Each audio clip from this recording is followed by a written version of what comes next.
हाँ? नहीं आओ तो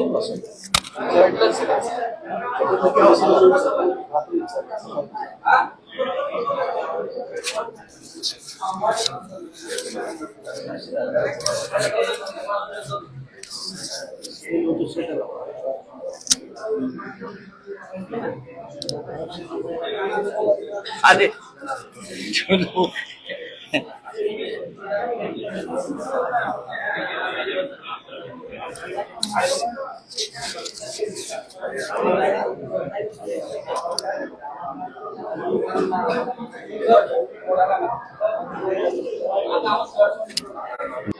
त्याच्यानंतर 9 नंतर रात्री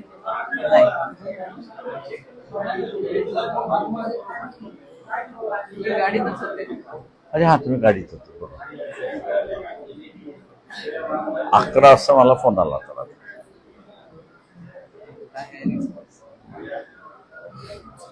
उत्तर येईल यावेळेस लेखी उत्तर येईल. उद्या पण आज संध्याकाळी किंवा उद्यापर्यंत येईल.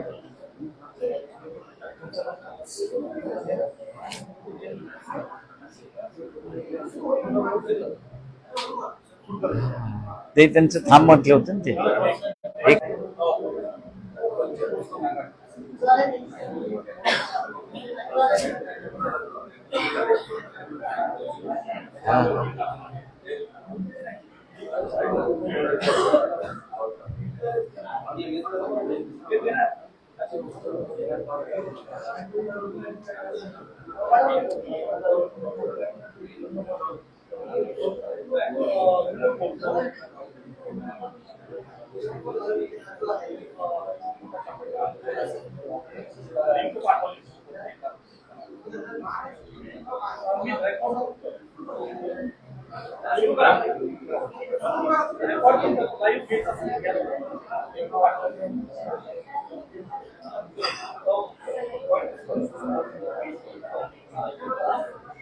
हे 3ला म्हणतात ते. चला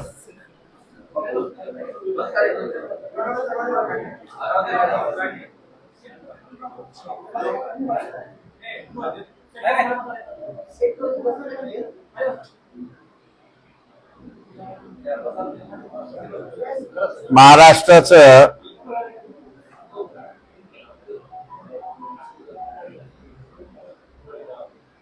जे सरकार आहे हे नेमकं कोण, त्यामुळे पूर्णपणे शासन हे गोंधळात आहे असं आपल्याला त्या ठिकाणी दिसतंय.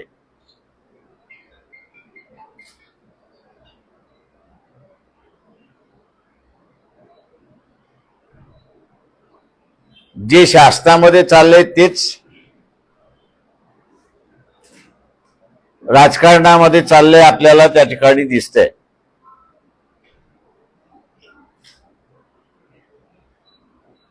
चार राज्यांच्या निवडणुका जाहीर झाल्या.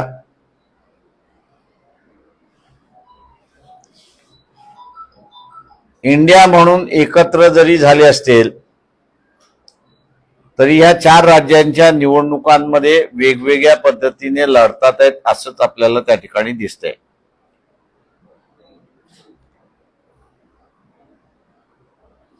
महाराष्ट्रामध्ये सुद्धा काँग्रेस, एनसीपी आणि शिवसेना आम्ही एकत्र आहोत असं त्या ठिकाणी सांगतायत. सरकार जाऊन वर्ष झालं तरी या तिघांमध्ये सीट शेअरिंगचा फॉर्म्युला अजून ठरलेला नाही.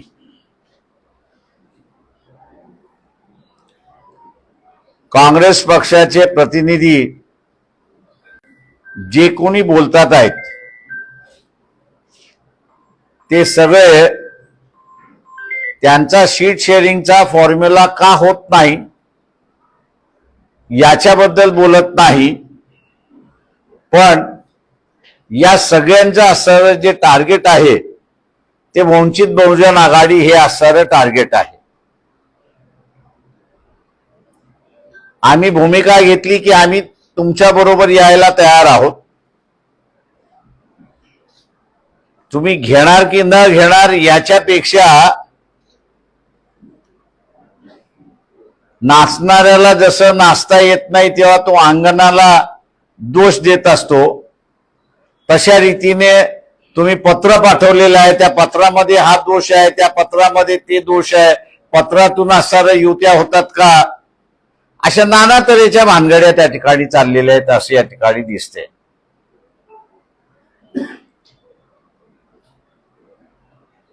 आम्ही असणारं सांभाळून घेतोय की यांच्या ज्या काही भानगडी आहेत त्या लोकांसमोर चव्हाट्यावरती येऊ नये अशी परिस्थिती आहे. भारतीय जनतामध्ये भारतातून 1,13,000 हिंदू, भारतीय हिंदू यांनी नागरिकता सोडली आणि परदेशात घेऊन राहायला गेले. जे सनातन हिंदू धर्माचे प्रतिनिधी आहेत की ज्यांना आम्ही असणारा तुमच्या सनातन धर्मामध्ये शूद्र आणि अतिशूद्राचा स्थान काय राहणार याचा खुलासा करा. याच्यावरती खुलासा करायचा नाही, पण सनातन धर्म या देशामध्ये चालेल असं म्हणून त्या ठिकाणी म्हणायचं. अशा असणाऱ्यांना आम्ही विचारतो, हे जे 1,13,000 हिंदू देश सोडून गेलेले आहेत ते शूद्र आणि अतिशूद्र नाहीत. ते सर्व सनातन धर्मातले सवर्ण आहेत, ब्राह्मण आहेत, क्षत्रिय आहेत, वैश्य सुद्धा नाहीत. तेव्हा अशा या सवर्ण समाजातून जाणारा भारतीय जनता पक्ष RSS हा पूर्णपणे फसवं राजकारण करतात, खोटारडेपणाचं असणारं राजकारण करतात आणि इथला मीडियाचे मालक जे आहेत हे त्यांना घाबरून त्यांचाच प्रचार करायला लागलेत अशी असणारी परिस्थिती आहे. इथे अनेक प्रश्न आहेत. न्यूज ट्रॅक सारख्या असणाऱ्या चॅनलवरती धाड मारली का त्यांना चायनाकडून पैसा आला आणि ते चायनाचा प्रचार करतात, हा असणारा देशद्रोह आहे असं त्यांचं म्हणणं आहे. आम्ही असणारा मानतो, पण या देशाचे पंतप्रधान नरेंद्र त्यांनी गलवानमध्ये भारतीय सैन्य आणि चायनाचं सैन्य फिजिकली मारामाऱ्या करत होते, शरीराने मारामाऱ्या करत. चायनाकडून पैसे घेतले की नाही हे असणारा खुलासा करावा. आमच्या माहितीप्रमाणे युद्ध चाललं होतं आणि मोदींचं असणारं सरकार चायनाकडून पैसे घेत होते अशी असणारी परिस्थिती आहे. एवढंच जर वावगं आहे तर मग चायनामधनं येणारं जे आवश्यक नाही, चायनावरनं येणारं जे आवश्यक नाही बल्ब येतोय, त्याच्यानंतर असणारं कॉस्मेटिकचं सामान येतंय, इलेक्ट्रिकलचं सामान येतंय की जे भारतात सुद्धा निर्माण केलं जातंय, त्याच्यावरती बॅन टाकण्याची हिम्मत 56 इंचाच्या छातीचा असणारा नरेंद्र मोदी यांनी दाखवावं असं आव्हान आम्ही त्यांना असणारं करतोय. चायनामुळे असणारा एक न्यूज ट्रॅक ज्याचा असणारा नाव माझ्या अंदाजी सुद्धा संपणार आहे. मणिपूरमध्ये जे घडलं, गुजरातमध्ये जे घडलं ते पुन्हा घडण्याची शक्यता आहे अशी असणारी परिस्थिती आहे. आणि मोठ्या प्रमाणात घडण्याची शक्यता आहे.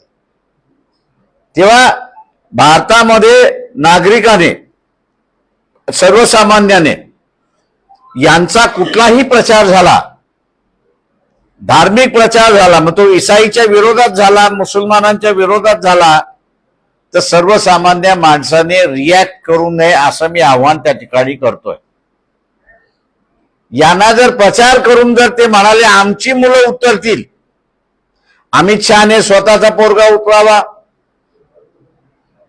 उरलेल्या मंत्र्यांनी आपली स्वतःची मुलं त्या आंदोलनामध्ये उतरावी, त्यांची मुलं उतरली नाहीत. मराठवाड्यातल्या प्रत्येक जिल्ह्याला माझं असणारं आव्हान आहे की त्यांनी पश्चिम महाराष्ट्राच्या नेत्याला अजिबात इथे थारा देऊ नये. हा तशाच्या तसाच वाळून जाईल. अरे म्हणून पश्चिम महाराष्ट्रातल्या कुठल्याही नेत्याला मराठवाड्यातल्या जनतेने थारा देऊ नये. मराठवाड्यातलीच लिडरशिप त्यांनी असणारं उभी झाली पाहिजे, तरच इथला असणारा प्रश्न या ठिकाणी मिटू शकतो. मराठवाड्यातला पाण्याचा प्रश्न हा फार मोठा गंभीर प्रश्न आहे असं मी त्या ठिकाणी अजिबात मानत नाही. फक्त प्लॅनिंग याचा अभाव आहे. योजना दाखवल्या जातात, पण 20 वर्ष झालं लिफ्टिंग करून पाणी आणायचं जे चाललेलं आहे त्याचं आपल्याला कुठेही त्या ठिकाणी अंमलबजावणी होताना दिसत नाही. किंवा आपण असं जर पाहिलं तर भारताच्या जमिनीचा स्लोप हा जर आपण हा धरला, तो गोदावरी उगम कुठे होते? नाशिकमध्ये, म्हणजे वेस्टर्न साईडला. ती वाहते कुठच्या साईडला? तर ईस्टर्न साईडला वाहते. पाणी वाहत ज्या दिशेने स्लोप आहे त्या दिशेने पाणी वाहत हे आपण असं लक्षात घ्या. जळगाव जिल्ह्यामध्ये उकाईचं धरण आहे.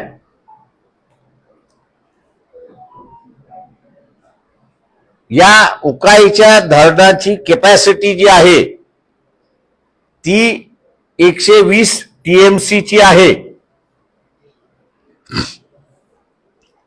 नर्मदेच्या एका ट्रिब्युटरीवरती बांधलेली ते असणारं धरण आहे.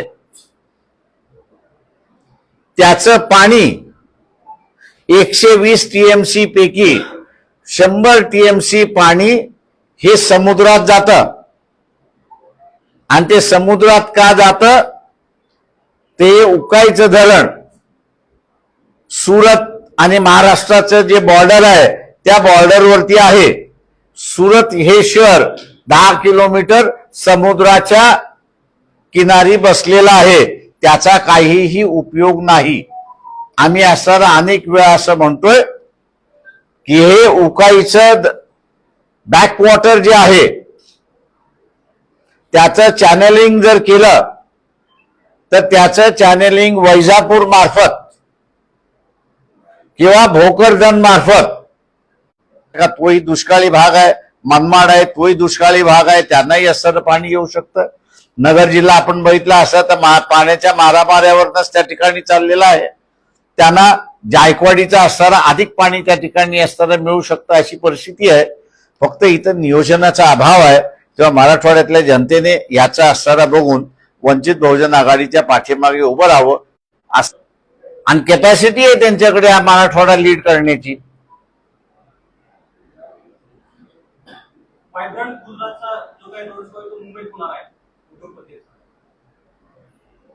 इथले उद्योग गुजरातमध्ये चाललेले आहेत. जेवढे देशाभराचे असणारे जे उद्योग आहेत ते सगळे गुजरातमध्ये चाललेले आहेत. ते व्हायब्रंट गुजरात होणार कुठून? प्रत्येक राज्य हे असणारं त्या ठिकाणी आमच्या दृष्टिकोनातून हे वेगळं आहे, त्याचं वेगळं प्लॅनिंग झालं पाहिजे. इथे वंचित बहुजन आघाडीला महाराष्ट्राची सत्ता मिळाली, तर आज जे आज मुंबईमध्ये बसून जे प्लॅनिंग केलं जात आहे आणि ते प्लॅनिंग करत असताना आता बीड जिल्हा आपण असताना त्या ठिकाणी पाहिला, उदाहरण घेतला तर एका वेळेस कापूस पिकवणारा जिल्हा आणि आंतरराष्ट्रीय व्यापार आपण जर बघितलं, आर्म्स अँड ॲम्युनिशन हे जर सोडलं तर कापसाचा व्यापार हा जगामध्ये पहिल्या नंबरवरती आहे. दुसरा जो आहे तो टॅनरीचा आहे. बीडमध्ये टॅनरी होती, शासनाने इथल्या असणारी बंद पाडली. येडशी हे सगळ्यात मोठं चमड्याचं मार्केट होतं, इथल्या राज्यकर्त्यांनी बंद पाडलं. शेवटी इथल्या ज्यांना सामान्य मराठवाड्यातला जनता निवडून देते, दुर्दैवाने तो त्यालाच असतो. या निजामी लिडरशिपने सर्वसामान्य लोकांची पिळवणूक केलेली आहे आणि विकसित न करता ते अविकसित ठेवण्याचं एक जे राजकारण केलेलं आहे ते आपल्या समोर आहे. आणि म्हणून ही लिडरशिप मधनं जोपर्यंत मराठवाडा बाहेर पडत नाही, एक माझा असणारा जनतेला आहे की एकाही आमदाराला आणि एकाही खासदाराला तुम्ही निवडून येऊ देऊ नका, नवीन लिडरशिप असणारी येऊ द्या, ती आपोआप इथे असणारं डेव्हलपमेंट करायला सुरुवात करेल. मनोज जरांगे यांच्या नेतृत्वामध्ये 2 दिवसानंतर एक मोठी सभा मराठा समाजाची होती आहे. यापूर्वी कदाचित एका ठिकाणी इतके मराठा समाजातील लोक जमा झाले असतील असं वाटत नाही. काय वाटतं की म्हणजे याच्या अगोदर झाले नाही असं नाही झालं. जे सकल मराठा समाजाचे मोर्चे जे झाले ते तेवढेच मोठे होते. मुंबईमधला जो मोर्चा निघाला तो माझ्या अंदाजानं सगळ्यात मोठा मोर्चा होता.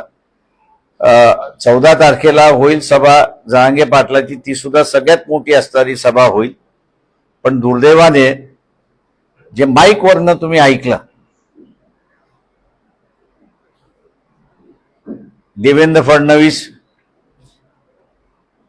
अजित पवार आणि एकनाथ शिंदे यांचं फक्त तिथे भेटायला येतो. मी माझ्या मुख्यमंत्र्याच्या कालावधीमध्ये 8,000 लोक चालत येणं ही माझी नामुष्की आहे आणि म्हणून मी तुम्हाला भेटायला येतो. मी उलटा दादांना निरोप दिला की 2 दिवसाचा वेळ आम्हाला द्या, आम्ही मुंबईमध्ये पोहोचतो, आपण भेटायला या. त्यावेळेसच्या राजकारणाची ऍटिट्यूड, म्हणजे मी आता हे नाही करत आहे. आम्ही येण्याच्या अगोदर त्यांचे प्रतिनिधी आले, आमच्याशी बोलले. आम्ही मुंबईचा विसर्जित म्हणजे युतीला विसर्जित करण्याच्या अगोदर महाराष्ट्र विधानसभेमध्ये काय मंजूर करतो, काय मंजूर होणार आणि काय मंजूर होणार नाही, त्याच्यासाठी काय करावं लागेल याचा अख्खा आराखडा त्यांनी तयार करून ठेवला होता. आणि आम्ही ज्यावेळेस मुंबईमध्ये पोहोचलो, म्हणजे ही फक्त मी आमची असं नाही म्हणत आहे, पण त्यावेळेचे जेवढे मोर्चे, म्हणजे मला 84 पर्यंतचे जे आठवतंय त्या सगळ्या ह्याच्यामध्ये कॅबिनेटचा एक प्रतिनिधी येऊन त्या मोर्चामध्ये बसायचा, बोलायचा, काय सुटेल तिथेच जाहीर करून टाकायचं. 2 दिवसामध्ये त्याचा GR निघून जायचा. उरलेल्या प्रश्नांवरती काय करता येईल म्हणून समिती करून आणि त्यांच्याशी बोलून मोकळं होत होतं. आजचं आपल्याला असं दिसतंय की एखादा मोर्चा निघाला, अरे किती निघाला, 2 लाख, फक्त 2 लाख होते. त्या काळी आम्ही 8,000 होतो. त्या 8,000ची असणारी चिंता करणारं नेतृत्व होतं. आता असणारं खजीलपणा उडवण्याचं नेतृत्व आहे.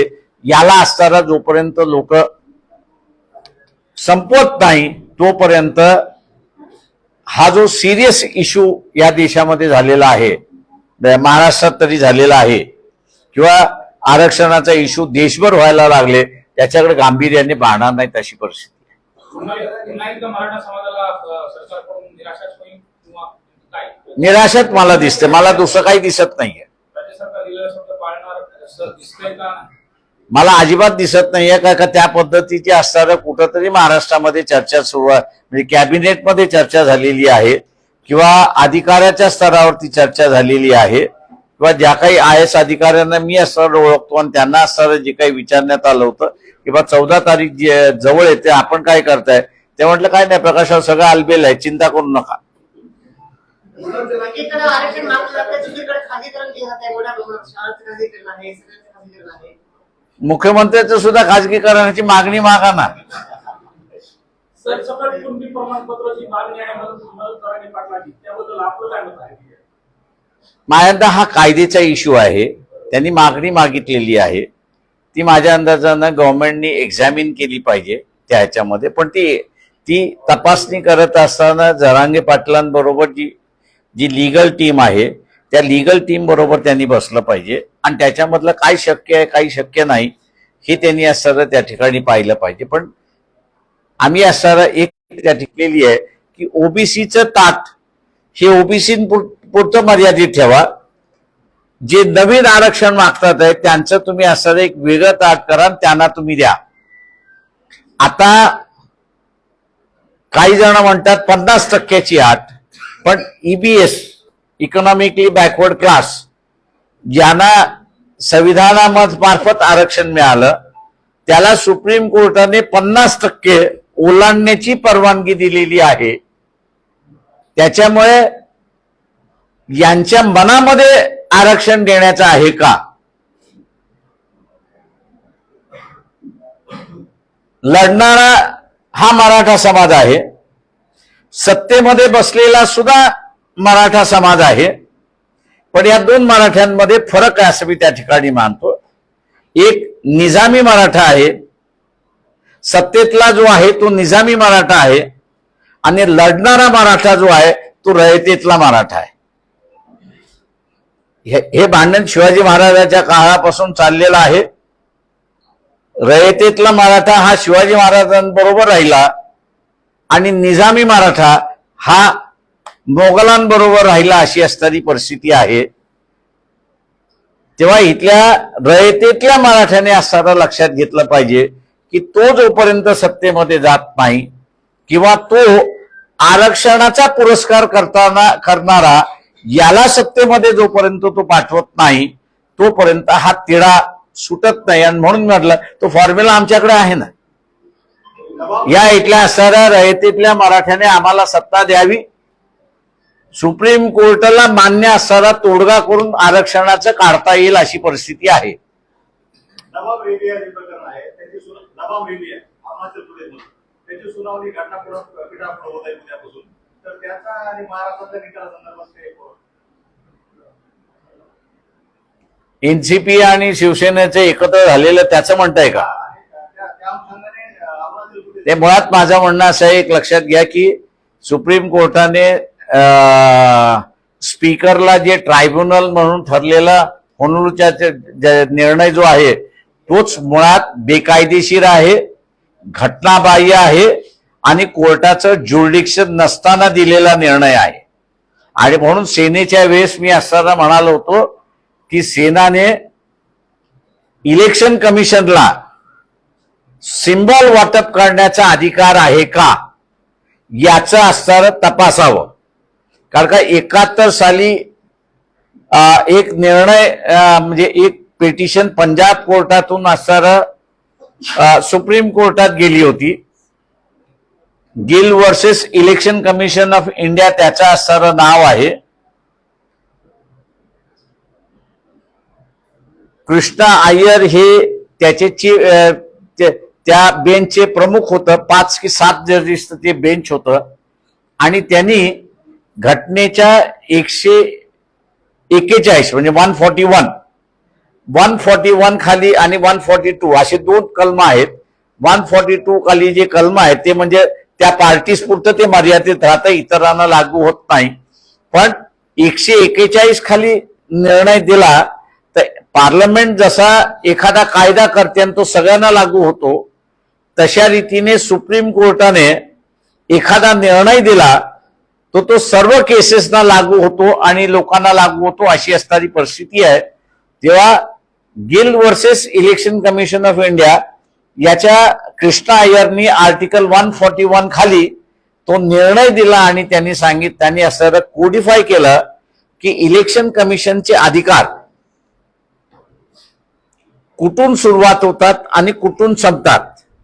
त्यांनी असं म्हटलंय की एकदा नोटिफिकेशन निघालं, प्रेसिडेंटनी नोटिफिकेशन इलेक्शनचं काढलं, ते गॅझेट होईपर्यंत कुठलंही कोर्ट, कुठलंही सरकार, कुठलाही अधिकारी हस्तक्षेप करू शकत नाही. त्याचा पूर्ण मालक हे चिन्हाचं वाटप इलेक्शन कंडक्ट करण्याच्या ह्याच्यामध्ये बसतं का, हा मला वाटतं कायदेशीर प्रश्न आहे. तो कायदेशीर प्रश्न बघावा. अशी याचिका जर झाली तर मला वाटतं सुप्रीम कोर्टामध्ये ते बघावं लागेल असे त्या ठिकाणी मानतो. राहिला स्पीकर, मग तो विधानसभेचा असेल, विधान परिषदेचा असेल, किंवा तो लोकसभेचा असेल, किंवा चेअरमन राज्यसभेचा असेल, त्याच्यातल्या चाललेल्या कारवाया या कोर्टाच्या कक्षेच्या बाहेर आहेत. त्याच्यामुळे चंचू पावलाने असणारं जे सुप्रीम कोर्ट विधानसभेला आणि विधान परिषदेला स्वतःच्या ताब्यामध्ये घ्यायला लागलेला आहे. आणि मध्यंतरी आपण असणारा वाचला असेल की सुब्बू सोरेनची जी केस आहे तिला आम्ही पुन्हा हिअरिंग करणार आहोत. माझ्या अंदाजाने माझ्यासारखा खासदार जर त्यावेळेस असेल तर चीफ जस्टिसला पार्लमेंटच्या बार पुढे घालून तुमची घटनेने जे विभाजन केलेलं आहे, लेजिस्लेचरचा अधिकार वेगळा, ज्युडिशरीचा अधिकार वेगळा आणि एक्झिक्युटिव्हचा अधिकार वेगळा, हे बोलवण्याची एकदा पाळी आली होती. त्यावेळेस सोमनाथ चॅटर्जी हे स्पीकर होते. थोडस सोमनाथ चॅटर्जीला समजवण्यात आलं, सुप्रीम कोर्टालाही समजवण्यात आलं, नाहीतर सोमनाथ चॅटर्जीने चीफ जस्टिसला पार्लमेंटच्या बार पुढे बोलवणारी नोटीस काढली होती. फक्त ती अंमलबजावणी झाली नाही तर मला वाटतं इथे असणारा काही गोंधळ होणार नाही तर मग कुरघोडी करण्याच्या ह्याच्यामध्ये गोंधळ होण्याची असणारी शक्यता आहे असं मी त्या ठिकाणी मानतोय. खासगीकरणाचे जे लोन आहे ते सर्व देशामध्ये हळूहळू पसरत आहे, त्याचे धड जे आहेत मजबूत होत आलेले आहे, विविध खात्यावरती त्याचा प्रभाव दिसून येत आहे. तर हे जे सध्याला जे धोरण सुरू आहे ते त्याच्याबद्दल आपण सहमत आहात का? तर नसाल तर आपली भूमिका काय असणार आहे याच्यामध्ये? मी लोकांनाच दोष देतोय. लोकच आपल्या असणाऱ्या प्रश्नाशी इमानदार नाही असं मी त्या ठिकाणी मानतोय. आज जे स्वतःला असणाऱ्या जमिनीचे मालक म्हणतात आहेत, यांचे बापदादे जे आहेत ते मजूर होते, त्यांना जमिनी असणाऱ्या ज्या आहेत या त्या काळच्या लिडरशिपची असणारी कारण होती की एक कसेल त्याची जमीन हा नियम त्या ठिकाणी आला आणि दुसरा सिलिंगचा कायदा आला. सिलिंगचा कायदा आल्यामुळे जमिनीचं वाटप झालं आणि मालक झाले. आपण भूमिहीन मालक झालो, ते शासनाच्या धोरणामुळे झालो. याच्याशी असणारा गद्दारी जर कोणी केली असेल तर इथल्या सर्वसामान्य माणसांनी केली. जो शिकलेला आहे, सवरलेला आहे, यांनी सुद्धा स्वतःशी द्रोह केलेला आहे. तो द्रोह काय आहे तर पूर्वी शिक्षण हे मोफत होतं. तो शिकला, सवरला आणि ज्या शिक्षणामुळे तो शिकला त्यालाच तो शिव्या द्यायला लागला की या जिल्हा परिषदेची शाळा नालायक आहे, नगरपालिकेची शाळा नालायक आहे, अनुदानित शाळा नालायक आहे, आता खाजगीकरण पाहिजे. तेव्हा हा जो नालायकपणा आहे हा मतदारांनी केलेला आहे. आता सुधारायचं असेल तर पहिल्यांदा मतदारांनी सुधारलं पाहिजे. आम्ही असं त्या ठिकाणी गेल्या अनेक वर्ष असं लढतोय आणि म्हणतोय की खाजगीकरण इथल्या सर्वसामान्य माणसाला परवडणारं नाही. किंवा जे खाजगीकरणाच्या विरोधात आहे त्यांनी वंचितच्या बाजूने उभं करावं. जुन्या नेतृत्वाची आठवण ठेवून तीच पद्धत पुन्हा आम्ही आज ठिकाणी लागू करू. आपण शिवसेनेसोबत झालं हा प्रश्न आपण असा उद्धव ठाकरेंना विचारावा की ते आमच्या बरोबर आता युती करणार आहेत का. चंद्रशेखर बावनकुळे म्हणाले की पंतप्रधानांच्या योजनांचं जर पुस्तक आहे तर आम्ही महाराष्ट्रातल्या घरोघरी घेऊन जातोय, त्यामुळे महाराष्ट्रातल्या जनतेचा पाठिंबा वाढलेला आहे. 45 ठिकाणी आमचे खासदार निवडून येतील असं दुधात साखर म्हणा. इलेक्शन झाल्यानंतर फक्त आपण त्याच्यावरती चर्चा करू. येणारी लोकसभा आणि विधानसभा सोहळा लढणार आहे की ते आम्ही असं म्हणतोय की इथे हुकुमशाह जन्माला आलाच. आता त्याला बळकटी जी आहे ती 2024च्या इलेक्शन मध्ये मिळेल. आता लोकची सत्ता तुम्हाला पाहिजे याचे ठरवण्याची वेळ आलेली आहे. ज्यांना गोडसे पाहिजेत काँग्रेसवाले हे नथुराम गोडसेच्या विचाराचे अजूनपर्यंत तरी आहेत असंच दाखवतात आहेत का ते आम्हाला नाकारतात आहेत. मागील विधानसभा निवडणुकीमध्ये वंचित बहुजन आघाडीमध्ये जो गोंधळ होता उमेदवार देण्यावर, या विधानसभेत गोंधळ आहे.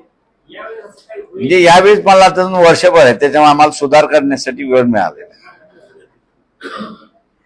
सर, राज्यामध्ये ज्या दलितांनी ज्या आरक्षित जमिनी गायरान जमिनी आहेत त्या धारण केलेल्या आहेत, मात्र त्या जमिनी अजूनही त्यांच्या नावावर झालेल्या आहेत. त्यामुळे अनेक जे दलित आहेत त्यांच्यावर अन्याय अत्याचाराच्या घटना वाढत आहेत. अनेक ठिकाणी हे प्रकार होत आहेत. याच्याबद्दल आपण काय? ते आम्ही असं एक जे आहे की इथल्या कुठल्याही माणसाला सरकारी जमीन जी आहे त्याला हुसकवण्याचा अधिकार नाही.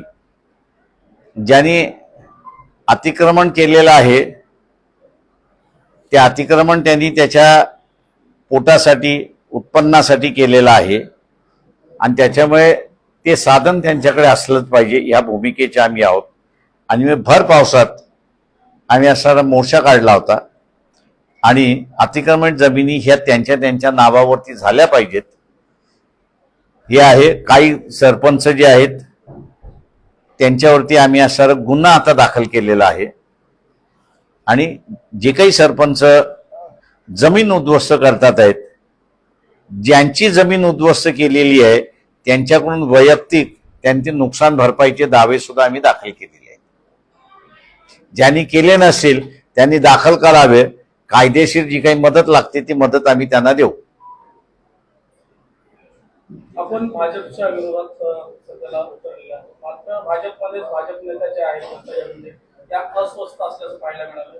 त्यांच्या कारखान्यावर जीएसटी कारवाई देखील केली आहे. कोणावरती? पंकजा मुंडेंच्या कारखान्यावर. आणि त्या भाजपमध्ये अस्वस्थ आहेत.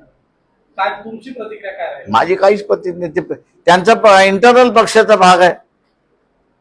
त्याही बीजेपी मधले आहेत. बीजेपीने कारवाई केलेली आहे त्याच्यामध्ये त्यांचा तो इंटरनल प्रश्न आहे.